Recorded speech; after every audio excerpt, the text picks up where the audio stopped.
আজকে রেসিপি হলো দই ডিম। সব সময় তো দই ইলিশ, দই কারভো, দই কাতলা রেসিপি দেখাইছি। আজকে দেখাবো দই ডিম রেসিপি। খুব সহজ, খেতে কিন্তু অসাধারণ মজা। আসসালামু আলাইকুম, বৃষ্টি ব্লগ অ্যান্ড রেসিপি থেকে আমি বৃষ্টি বলছি। সবাই কেমন আছেন? আশা করি নিশ্চয়ই ভালো আছেন। আমিও আলহামদুলিল্লাহ ভালো আছি। আমার ভিডিওটি যেখান থেকে দেখতেছেন কাছে ও দূরে, তাদের অসংখ্য ধন্যবাদ। ভিডিও দেখার সময় একটা লাইক দিয়ে ভিডিও দেখবেন, ফুল ওয়াচ করবেন। আজকে দই ডিম রান্না করব, এর জন্য অনেকগুলো ডিম নিয়েছি। বলেন তো কতগুলো ডিম? এখানে 25টা ডিম আছে। আজকে 25টা ডিম রান্না করব, দই ডিম। অনেকগুলো ডিম নিয়েছি, ডিমগুলো সেদ্ধ করে নিয়েছি, তারপর সিলে এখন তেল দিয়ে ভাজবো। সামান্য পরিমাণে একটু হলুদের গুঁড়া দিয়েছি, সামান্য পরিমাণে একটু লবণ দিয়েছি, তারপর তেল দিয়ে ভেজে এক এক করে উঠাই নিচ্ছি। ডিমগুলো আমার ভাজা হয়ে গেছে। এখন আমি আর একটা কড়াইতে সরিষার তেল দিয়ে দিলাম, দিয়ে দিচ্ছি কতগুলো পেঁয়াজ কুচি। পেঁয়াজগুলো এখন ভালো করে ভাজা ভাজা করে নেব। এখন দিয়ে দিচ্ছি আদা রসুন বাটা।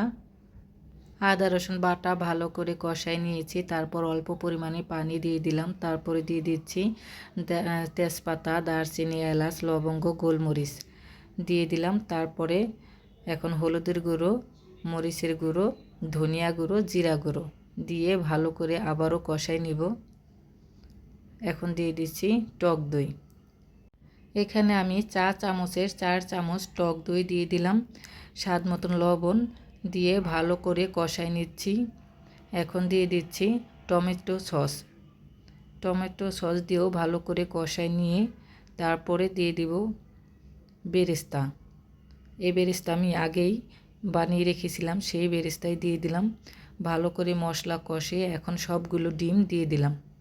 এখন চুলার আঁচটা মিডিয়ামে রেখেই কষাই নেব।